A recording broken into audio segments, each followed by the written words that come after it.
Bonjour et bienvenue pour cette nouvelle vidéo critique. Aujourd'hui, un sujet qui fait débat. Saint Seiya, Knight of Zodiac, comme ils l'appellent, les Chevaliers du Zodiac, la série Netflix. Une série dirigée par les Américains. Alors avant toute chose, c'est vrai que Saint Seiya a eu énormément de spin-off en animation. Ça n'a jamais été un énorme succès. On se rappelle de Saint Seiya Omega, de Soul of Gods, du film absolument horrible dont j'ai oublié le nom et l'existence. Ouais, déjà c'était mal barré. Quand on sait, avec les premières informations, les premiers trailers qu'on a eus, je sais que par exemple le scénariste, qui est un américain il me semble, qui s'appelle Eugene Son, a été obligé de fermer son compte Twitter en fait à la suite de l'apparition du premier trailer, parce qu'on a vu plusieurs choses assez gênantes, assez dérangeantes en fait. Et notamment le changement de sexe de Sean, qui s'appelle Sean maintenant. Et du coup, voilà, ils ont décidé d'en faire une femme, pour avoir une petite touche de féminité, etc. Le truc, c'est que ça, c'est déjà un problème. Déjà, pour les fans de Senseiya, c'est un problème, parce que Sean, c'est sans doute un des personnages les mieux développés de toute la série. Et là, c'est comme si on se disait, bon, lui, il sera rien, on va le transformer en femme, juste pour avoir le quota. Ouais, en fait, le sujet Sean, ça mériterait une vidéo à part entière, tellement c'est complexe, et il y a tellement à développer dessus. Sean, c'est quand même la représentation, en fait, d'un androgyne au final, tu vois. C'était à une époque où il y avait beaucoup de machos, où les animés et les mangas étaient très stéréotypés et clichés. C'était un personnage qui sortait un petit peu de nulle part, donc je trouve qu'il correspond plus à l'époque que ce qu'on veut nous faire croire. Voilà, ça c'était l'annonce officielle, c'est-à-dire Sean, c'est le... Enfin, on l'a mis en fille pour vraiment correspondre au public d'aujourd'hui, parce qu'il y a trop d'hommes, mais... Je suis désolé, mais un Sean efféminé, c'est beaucoup plus représentatif. Voilà, ça aide à développer plus les mentalités que mettre simplement une femme. Après, en soi, c'est pas gênant quand on voit la série. Alors, il faut savoir un truc, c'est que là, il y a que 6 épisodes, en fait. Ouais. Et ça reprend, en fait, le début de la série, et ça va jusqu'à la saga des Chevaliers Noirs, au final. Voilà.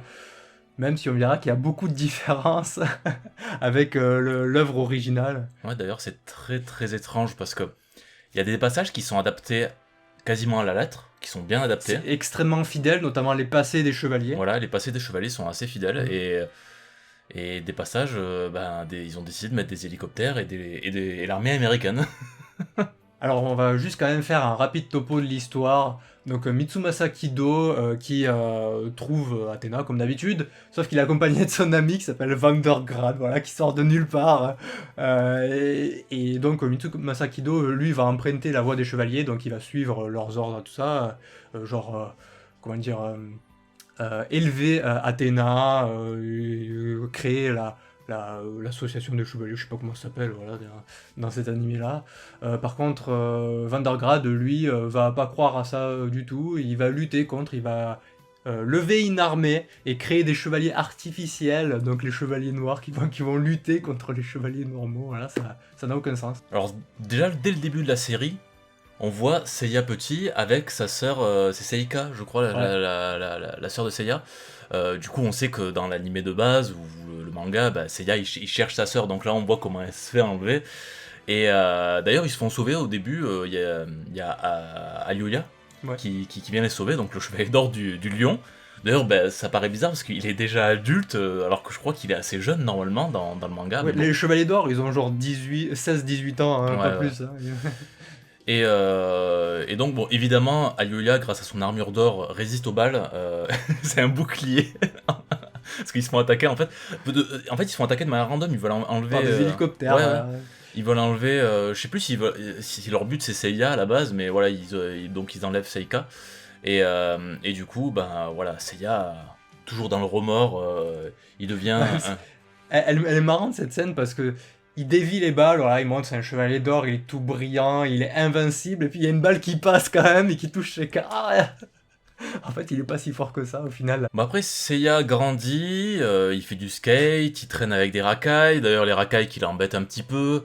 On le pousse, des pouvoirs bleus viennent dans ses mains. Il a le pouvoir des mains. Voilà, le pouvoir des mains bleues, le pouvoir du cosmos, évidemment, hein, le cosmos qui s'éveille comme ça. Et du coup, ouais, ça a été filmé, évidemment, c'est envoyé sur les réseaux sociaux. Et c'est comme ça que Mitsumasa Kido décide de le kidnapper. Du coup, il entend vraiment avec un somnifère ou quoi. Ouais. Et du coup, il enlève contre son plein gré. C'est incroyable. Et après, il lui explique tout gentiment en lui disant oui, oh, voilà, t'es un On va te chevalier. recruter, voilà, ça ta lettre de motivation, ton CV. Par contre, tiens pas compte, on t'a kidnappé, endormi, tout ce qu'il faut.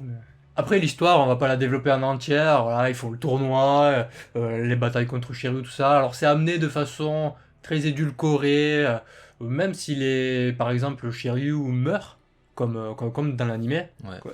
Mais malheureusement, il ne se bat pas torse nu, comme dans l'anime. Il n'utilise pas le pouvoir de la nudité, voilà. Il n'y a pas la présence du sang, on voit pas, il y a certains passages.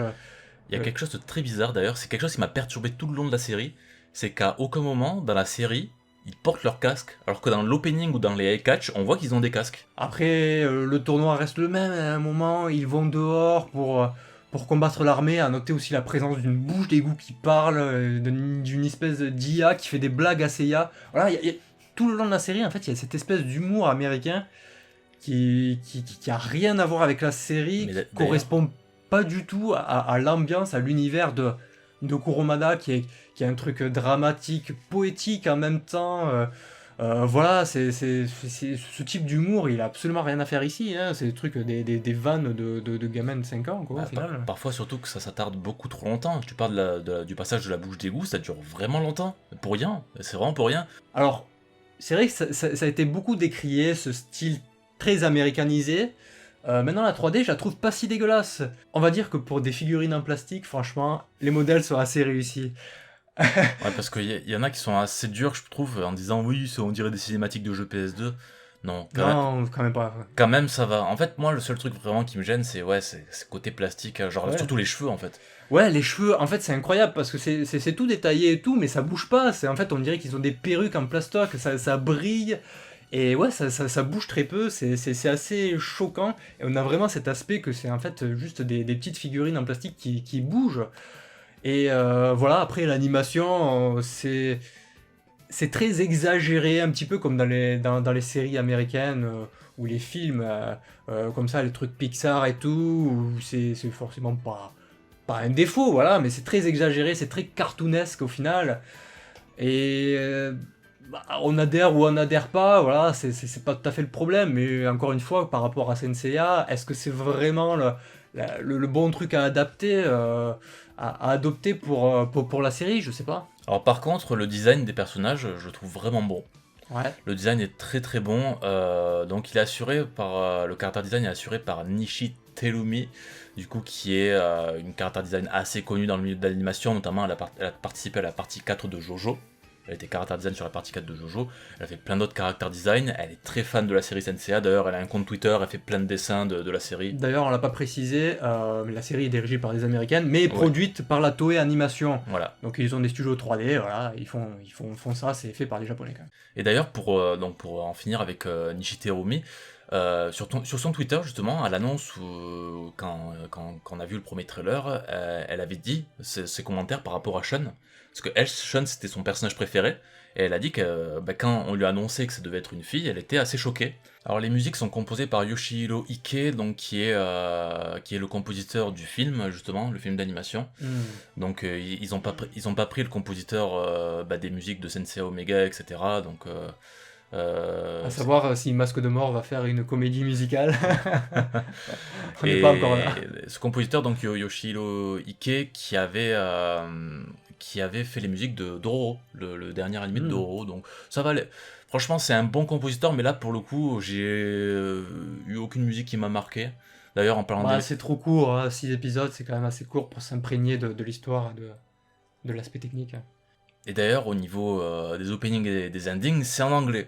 D'ailleurs, ils ont fait une reprise de Pegasus Fantasy, entièrement chantée en anglais. Ouais, moi je trouve ça pas trop mal au final. On se rappelle quand même que c'est une série destinée aux Américains avant tout. Voilà, le côté graphique, l'animation exagérée, tout ça. Donc on est le générique en américain, c'est pas si gênant. La reprise est plutôt pas mal. Alors les puristes et les weebos seront pas contents parce que c'est pas en Jap. Malgré tout, ça va. Moi, c'est pas le pire qu'on ait pu voir dans cette série-là. Moi, je trouve que ça fait vachement cover amateur, personnellement. Ouais, après, il y a des covers amateurs qui sont plutôt pas mal sur YouTube, qui font des millions de vues, donc pourquoi pas. Mais ouais, moi j'ai bien aimé, ça m'a pas gêné. Alors, pour ce qui est des doubleurs, en japonais. Alors, déjà, ce qui est bizarre, c'est que sur Netflix, ils nous mettent que la version originale, c'est la version anglaise. Bah oui. Ouais, ils ne disent pas que c'est la version japonaise. Ouais, c'est une série américaine. Ouais, bah oui. C'est une série pour les Américains. C'est pas une série américaine, mais c'est une série pour les Américains. Bah, c'est diffusé sur Netflix global, et pas seulement. On sait que les Japs, ils font uniquement le Netflix Jap en premier. Donc là, c'est global, donc c'est américain. Hein. Du coup, pour ce qui est de la version japonaise, des voix, bah en fait, c'est les voix habituelles. Donc, de l'animé, évidemment. Alors, Pas l'ancien, pas le tout premier animé. Hein. Enfin, je dis les voix habituelles, mais en fait, dans Sensei Omega, c'est vrai que tous les cheveux de bronze ont des voix différentes. Sauf Seiya qui retrouve son ancienne voix. Parce qu'en fait, ils ont tous changé de voix à partir de Hades Inferno. Et Ouais. c'est ces Les voix-là. OAV, Voilà. Donc c'est à partir d'Hades Inferno, c'est les nouvelles voix officielles. Donc on a du Masakazu Morita, donc le doubleur de Ichigo pour Seiya, Takahiro Sakurai pour Shiryu, etc., etc. Du coup, c'est ces voix-là qu'on va retrouver dans cet animé. Pour la version française, ils ont décidé de prendre un petit peu le casting qu'on trouve sur Sensei Omega, mais un petit peu random. Donc par exemple, Seiya, dans cet animé Sensei, il aura la voix de Koga de Sensei Omega. Yoga, bah, il aura sa voix alors sa deuxième voix de Sensei Omega. Bref, voilà, ils ont repris un petit peu des doubleurs par-ci par-là. Par contre, pour Saori, ils ont repris Virginie Ledieu, du coup, sa doubleuse d'origine. Oui, de la toute première série du Club Dorothée. Hein, voilà. Ça remonte à longtemps quand même. Et le truc, c'est que Virginie Ledieu, très honnêtement, dans la version française, même si c'est sa voix d'origine... Hein, c'est la version qu'on a vue. Voilà. Donc c'est nostalgique. C'est nostalgique, ouais. C'est la version d'origine, mais je trouve que ça colle absolument pas. Ça colle absolument pas parce que Saori, quand on la voit parler, etc., on voit qu'elle a quand même pas mal d'expressions, qu'elle fait jeune, elle fait jeune et énergique dans sa façon de parler, etc. Et Virginie Ledieu, elle a une voix posée. Et justement, ça allait bien avec le design de base de Sensei. Dans l'animé, c'était beaucoup plus doux, beaucoup plus mélancolique, ça faisait beaucoup plus sérieux, les personnages faisaient plus adultes. Là, elle fait vachement jeune, la voix de Virginie Ledieu fait beaucoup trop âgée par rapport à... Oui, elle a forcément vieilli, vous imaginez quand même qu'elle a doublé déjà à l'époque. Mais moi je trouve que le point le plus gênant, c'est vraiment cette voix très autoritaire qu'elle a de doubler comme ça Saori, et ça correspond absolument pas au personnage. Notamment, il y a une scène où je crois elle parle à... Comment il s'appelle son majordome déjà ? Tatsumi. T'as l'impression qu'elle l'engueule totalement, alors qu'en fait elle est censée lui parler plus normalement, de façon un peu douce ou quoi. Et là, t'as l'impression avec cette voix qu'elle l'engueule totalement, alors qu'en fait, non. Bon, pour conclure, vous l'avez compris, c'est vraiment pas une bonne série pour les fans de Senseiya. Peut-être pour ceux qui connaissent pas, c'est un bon outil pour découvrir un petit peu l'univers et tout ça. Et après, peut-être s'intéresser à l'ancienne série, je sais pas, mais... Peut-être pour les enfants, après... c'est ça, c'est destiné aux enfants. Édulcoré, même si à côté, on reprend... beaucoup de principes et de dramaturgie qu'il y avait dans Senseiya, notamment par exemple le passé de Ikki qui est assez triste. Oui, dramatique même. Voilà, le fait que Shiryu meurt pendant quelques minutes, voire quelques heures, je sais pas combien ça dure, mais dans le tournoi, il y a quelques aspects qu'on a gardés comme ça, mais on a l'impression que c'est un petit peu au hasard, tu vois. On a dit, bon allez, ça, fuck it, on le garde, comme ça les fans ils seront contents, mais ça on va le changer, comme ça les nouveaux ils seront contents. Bon, on a l'impression qu'il n'y a pas de balance entre les deux, c'est des moments au hasard qui sont choisis, voilà, le passé est bien retranscrit, mais le reste, ils se battent contre l'armée américaine, et il y a des hélicoptères, il y a des mecs armés jusqu'aux dents, et eux ils utilisent le pouvoir des mains, voilà.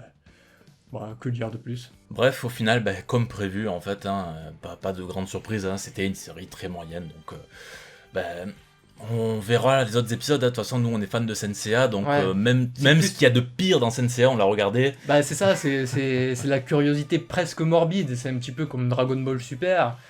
Certains le regardent parce qu'ils aiment bien, c'est tant mieux pour eux, mais nous, enfin, en tout cas, moi, je parle pour moi, parce que toi, je sais pas trop, mais Dragon Ball Super, voilà, je le regardais d'un œil un petit peu moqueur, quoi. Là, c'est un petit peu pareil, j'aime bien me moquer. Là, je me suis moqué quand, par exemple, il y a Ayolia, pardon, c'est dur à dire, qui protège les enfants. Il est comme ça, il a il a le torse bombé, et il y a les balles qui passent derrière et qui touchent la sœur de Seiya. C'est à mourir de rire. Enfin voilà, c'est tout pour cette critique de Knight of Zodiac Senseiya, donc disponible sur Netflix, les 6 premiers épisodes. On ne sait pas encore quand est-ce que les prochains vont arriver. Donc n'hésitez pas évidemment à mettre un pouce en l'air si vous avez apprécié la vidéo. N'hésitez pas à partager votre avis dans les commentaires pour nous dire ce que vous avez pensé de cette série Senseiya. Ouais, et je suis sûr que vous l'avez vu. Oui, possible. Hein. Et du coup, on se retrouve pour une prochaine vidéo. Allez, Ouais. sur ce, à très bientôt. Bye bye. À bientôt.